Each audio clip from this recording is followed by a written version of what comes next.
This is the bike that could well win this year's Tour de France. It's Tadej Pogačar's Colnago V4Rs. When you get to take a close look at this bike, there are some really cool details which I'll get onto later in this video. First up though, I'll go through the frame set and the wheels and the more obvious parts on the bike. As mentioned, this is Colnago's V4Rs, which UAE Team Emirates and Pogačar himself have been using for the past couple of seasons. Not quite as aerodynamic looking as some of the other bikes used in the pro peloton right now, but it clearly goes very fast for Pogačar himself. The wheels that are currently on the bike just ahead of the Tour de France, they are Envy's 4.5 SES. Now interestingly, these wheels were first developed for use at Paris-Roubaix and the rigours of the cobblestones of northern France. There's been a few iterations since, and they now describe them as their all-rounder wheel set, so capable on the climbs in the mountains, but also quite aerodynamic on the flats.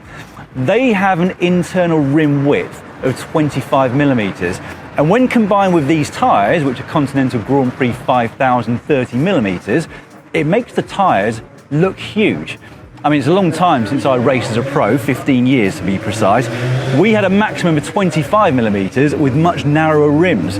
These ones look ginormous to me, particularly when you look down from the top of the bike. The Groupset is provided by Shimano, and obviously it's their latest Dura-ace Di2 electronic Groupset, 12 speed, but there are a few deviations away from the standard Groupset. I think most notably these chain rings, which are provided by a company called Carbon Tie. You can see it chiselled out basically at the top here with UAE Emirates written at the bottom. 40-tooth inner chain ring, 50-tooth outer chain ring, which I understand is quite standard for Tadej Pogačar in most road races. That is combined to a rear cassette, 12 speed of course, which is 11-tooth all the way up to 34. It's not just the chain rings that Carbon Tie supply, it's also the through axles to save further weight, and indeed the disc rotors, so 160 at the front and 140 at the rear. And when you look closely at the rotors, you'll notice there's a different supplier, Absolute Black, who supplied the disc brake pads. And they've got this weird sort of netted piece of metal that comes out the top. Ollie Bridgewood was having to tell me about what this is. Apparently it helps to dissipate the heat, ready for the mountainous descents, etc. And they cost an absolute fortune. And a couple of other small details. The bottom bracket is made by a company called Bike One. I assume that it's lighter than the standard bottom brackets you would get for this frame set, whilst the rear hanger here is provided by Frames and Gear. I looked that up online and understand that that is also lighter and stiffer than your standard hanger on this particular frame. So we know Pogačar likes his bikes to be pretty much bang on the UCI's minimum limit of 6.8 kilos. And I think all of these slight changes versus the norm are helping him to get very close to that.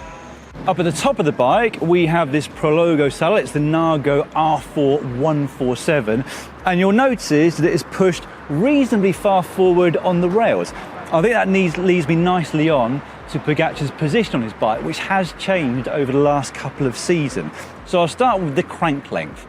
165mm, which is exceptionally short compared to what the norm was just a few years ago, but we know that the trend is towards shorter cranks.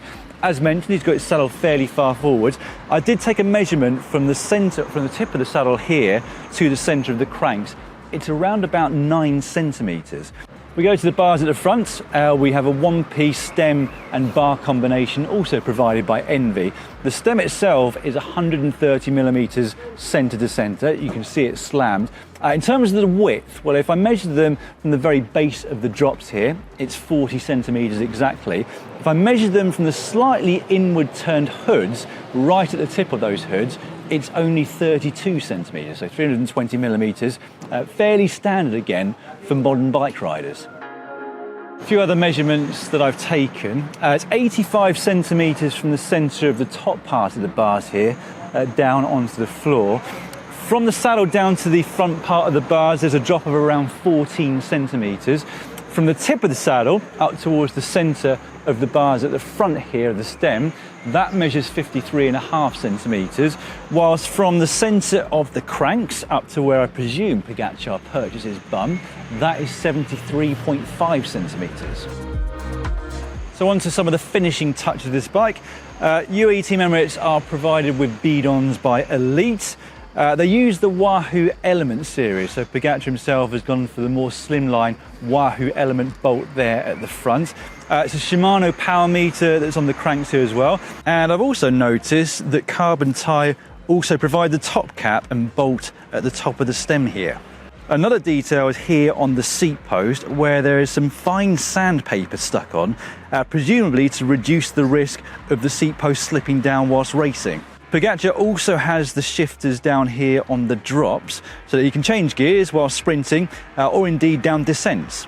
But the final piece you're probably wondering about when you look at this, he's got a picture of a mini Hulk at the very tip of his stem. I asked his press officer, Luke Maguire, what that was all about, and he simply said, when he looks at it, it gives him strength. I might put one on the front of my stem and see if it does the same thing for me. I very much doubt it. Anyway, let me know in the comments what you think about this bike. Let me know anything I've missed. Go easy on me though, because it's the first pro bike I've done in 5 years. I know that Ollie and Alex have taken it up another level over those last few years. But I've thoroughly enjoyed looking at this bike and all the details within it. We'll be back soon with more pro bikes, so stay tuned for them.